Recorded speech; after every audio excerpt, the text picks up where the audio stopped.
Hello दोस्तों, नए NFO के बारे में बात करेंगे। Edelweiss consumption fund NFO period है 31 जैन से 14 फरवरी के बीच में दोस्तों। तो देखिए, सबसे पहले इंपॉर्टेंट चीज, कैटेगरी क्या है, ये सेक्टोरल या थीमेटिक फंड है।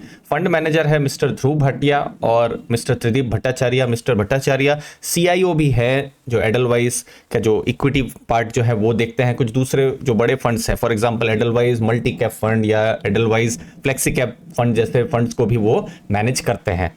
और फंड की कोशिश क्या रहेगी, किसे बीट करने का इंडेक्स है निफ्टी इंडिया कंजम्पशन टीआरआई, इस इंडेक्स को बीट करने की कोशिश रहेगी यहां पर दोस्तों। तो देखिए, कुछ इंपॉर्टेंट चीजें कंजम्पशन से लेकर, जैसे फॉर एग्जांपल भारत में एक दिन में 38,500 के आसपास रेफ्रिजरेटर्स का सेल होता है।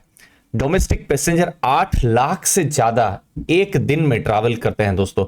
4 लाख किलोग्राम का चॉकलेट हम लोग एक दिन में यूज करते हैं। तो कंजम्पशन के लिए भारत एक बहुत बड़ी अपॉर्चुनिटी है। और इनफैक्ट फ्यूचर में अगर देखा जाए तो इंडिया एक बहुत ही स्ट्रॉन्ग कंज्यूमर मार्केट भी बनकर उभरेगा। देखिए, 52.9 करोड़ लोग कंज्यूमर है 2024 में, और ये बढ़कर 77.3 करोड़। अब ये कंज्यूमर किस तरीके से डेटा है, जो एटलीस्ट $12 एक दिन में कंज्यूम करते हैं, ठीक है, वो यहां पर इस लिस्ट में नाम है। तो बहुत बड़ा एक ग्रोथ भारत में देखा जाएगा। और देखिए, दूसरे भी बहुत सारी जो कंट्रीज है, इतना बड़ा जो ग्रोथ है जो भारत दिखा पा रहा है, कुछ दूसरी जो बड़ी कंट्रीज जो हैं जैसे चाइना है या यूएस है या रसिया या ब्राजील में उतना ग्रोथ देखने को नहीं मिलेगा दोस्तों। अब देखिए, क्या क्या कैटलिस्ट हो सकते हैं भारत की इतनी बड़ी कंज्यूमर मार्केट की ग्रोथ में। तो देखिए, एफएमसीजी, रिटेल, यहां पर ग्रोथ यहां पर हो सकता है। तो जो डेमोग्राफिक एडवांटेज है, इनकम जैसे जैसे लोगों की बढ़ेगी तो होटल में ज्यादा यूजेज होगा, लोग जाएंगे,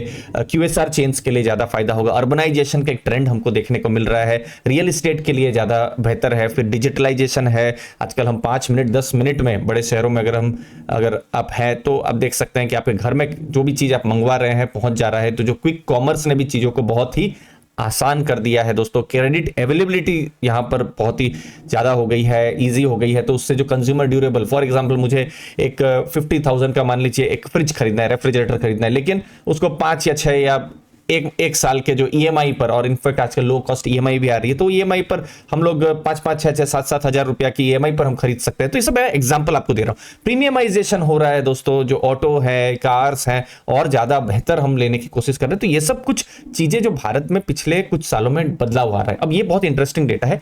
ये डेटा कहां का है, अमेरिका, यूएस का डेटा है।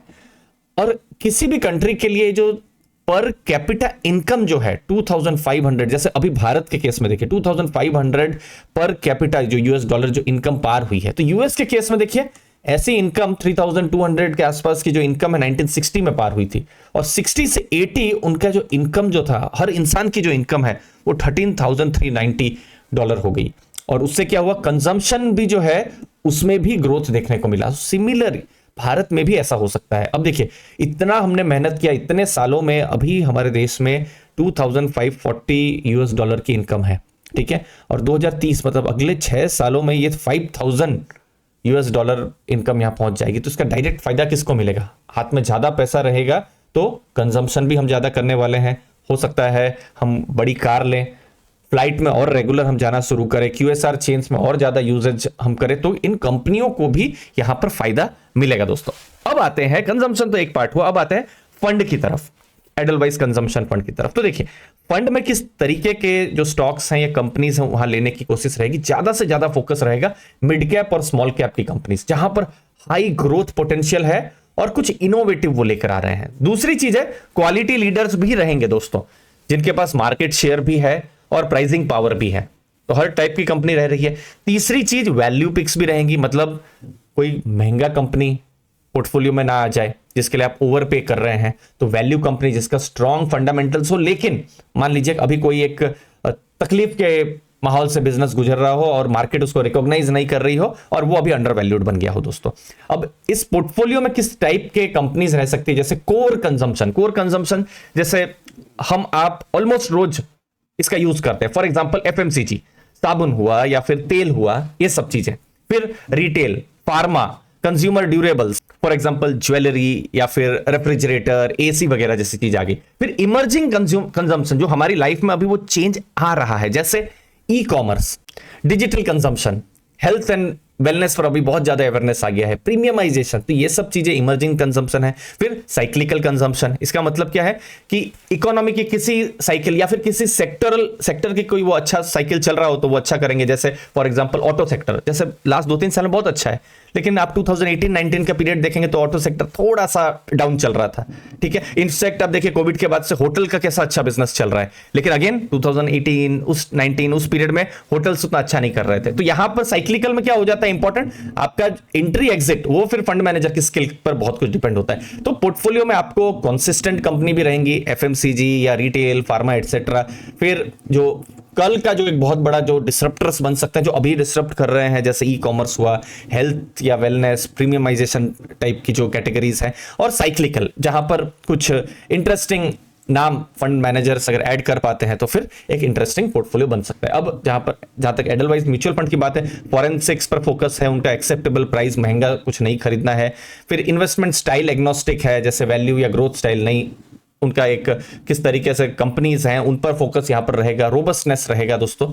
फिर ये फॉरेंसिक एनालिसिस फ्रेमवर्क है, मतलब कोई गलत कंपनी ना आ जाए पोर्टफोलियो में। गलत कंपनी मतलब मैनेजमेंट में कुछ प्रॉब्लम हो या फिर कहीं कुछ सस्पिशियस एक्टिविटी, तो वो सब ना आ जाए। तो उनका खुद का इंटरनल फ्रेमवर्क है जहां पर वो मैनेजमेंट का जांच करते हैं, फिर बिजनेस पार्टनर्स का, इन्वेस्टर्स के साथ वो कंपनी फ्रेंडली है या फिर फ्रेंडली नहीं है वो भी देखना जरूरी है।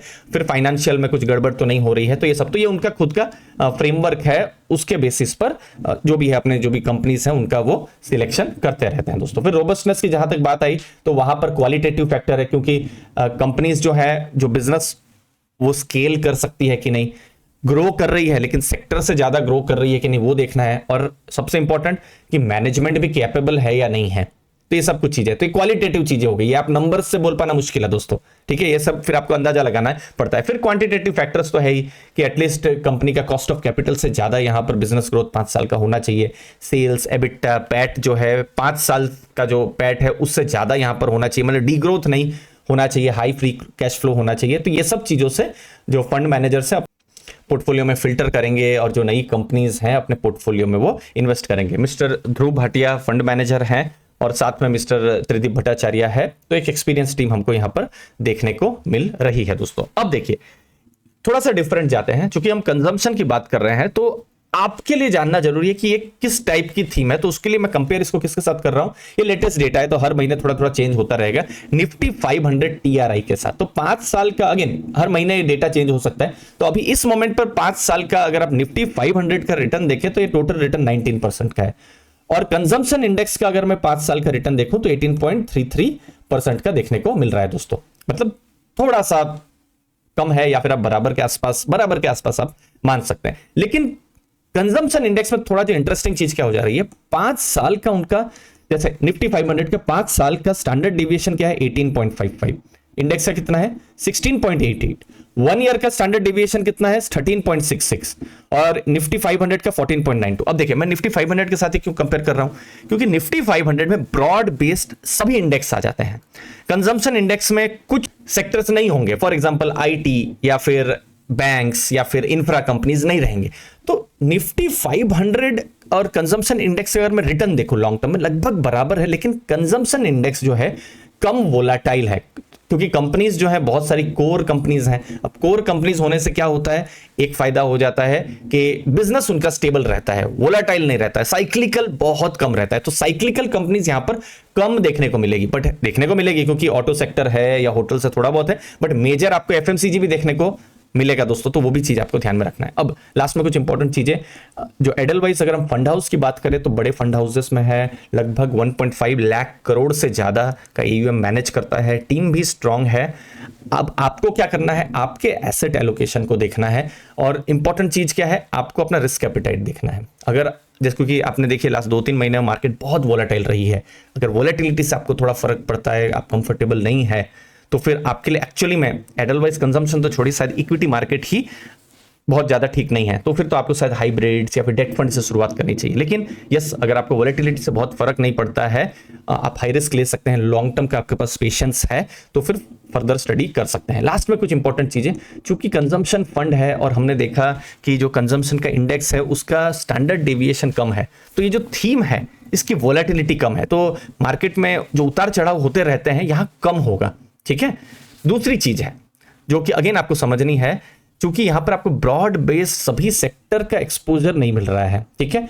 कुछ सेक्टर शायद एक्सक्लूड हो भी जाएंगे, आईटी हुआ या इंफ्रा हुआ या बैंक हुआ या capital goods type sector exclude हो जाएंगे। अब हमको नहीं पता है अगले 2-3 साल में कौन सा सेक्टर अच्छा करेगा। मान लीजिए कोई एक्स सेक्टर ने अच्छा किया और वो कंजम्पशन का पार्ट ही नहीं है तो, और मान लीजिए एक्स सेक्टर ने बहुत अच्छा किया और वो कंजम्पशन थीम का पार्ट है, तो वो एक की क्वेश्चन हमेशा रह जाता है दोस्तों। तो इसीलिए ये थीमेटिक फंड, और थीमेटिक फंड में जैसे मैं बार बार कहता हूं जरूर कि अपना एसेट एलोकेशन जरूर देख के रखिए। आपका 100 रुपया का पोर्टफोलियो है तो किसी भी थीमेटिक फंड या मिक्स ऑफ थीमेटिक फंड में आपने से 50 रुपीज इन्वेस्ट कर दिए तो हाई रिस्क हो जाता है। लेकिन यस, आप अपने सैटेलाइट पार्ट के लिए थीमेटिक फंड्स को स्टडी कर सकते हैं। सैटेलाइट पार्ट मतलब आपका 70-80% कोर पोर्टफोलियो, मान लीजिए फ्लेक्सी कैप या मल्टी कैप या लार्ज कैप या इवन हाइब्रिड्स में रख सकते हैं। लेकिन थीमेटिक में मान लीजिए ओनली कंजम्पशन फंड या only banking and finance fund या ओनली इंफ्रा फंड जैसा फंड जिससे थोड़ा सा अल्फा क्रिएट करने की कोशिश कर सके तो रख सकते हैं, लेकिन बहुत ज्यादा नहीं, थोड़ा कम। तो एक्सपीरियंस इन्वेस्टर्स जो है फर्दर स्टडी यहां पर कर सकते हैं। न्यू इन्वेस्टर्स हैं और उनको स्टडी करना है और देखना है अपने एसेट एलोकेशन के हिसाब से ठीक है कि नहीं, क्योंकि नए इन्वेस्टर्स हैं, बहुत ज्यादा गाइडेंस रहता नहीं है।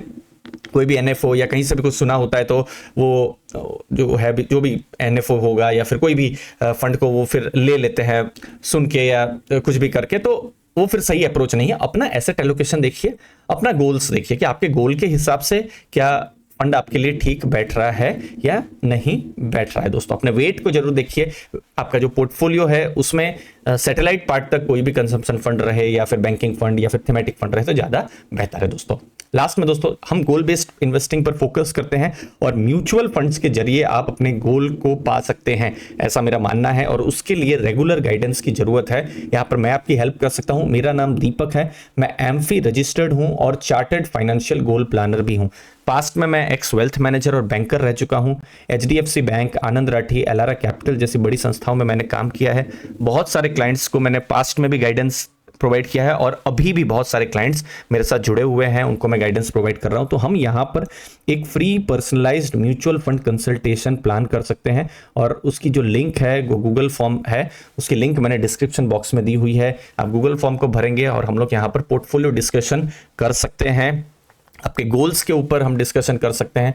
गोल्स क्या हो सकते हैं, जैसे रिटायरमेंट इनकम हुआ या फिर वेल्थ क्रिएशन हुआ, बच्चों का एजुकेशन हुआ, पोर्टफोलियो सब ठीक ठाक चल रहा है कि नहीं, उस पर हम डिस्कस कर सकते हैं। आपके लिए क्यूरेटेड प्लान पर हम डिस्कशन कर सकते हैं, स्मार्ट और क्यूरेटेड प्लान, उस पर हम हेल्प कर सकते हैं। जो हमारे क्लाइंट्स हैं उनका तो एक स्मार्ट प्लान हम बना के देते ही हैं और साथ में रेगुलर पोर्टफोलियो रिव्यू भी करते हैं क्लाइंट्स का, साथ में एग्जीक्यूशन सपोर्ट होता है, मॉनिटरिंग, एसेट एलोकेशन सपोर्ट और बहुत सारे इन्वेस्टर प्रोग्राम में एक्सेस रहता है। दोस्तों तो अगर आप अपने गोल्स को पहुंचने तक अगर आप सीरियस हैं कि किस तरीके से अपने फाइनेंशियल गोल्स तक आप पहुंच पाएं, तो हम यहां पर एक कंसल्टेशन कॉल को प्लान कर सकते हैं। गूगल फॉर्म की लिंक मैंने डिस्क्रिप्शन में दी हुई है। मुझे उम्मीद है आपको वैल्यू जरूर मिलेगी। दोस्तों आपके कीमती समय के लिए बहुत बहुत धन्यवाद।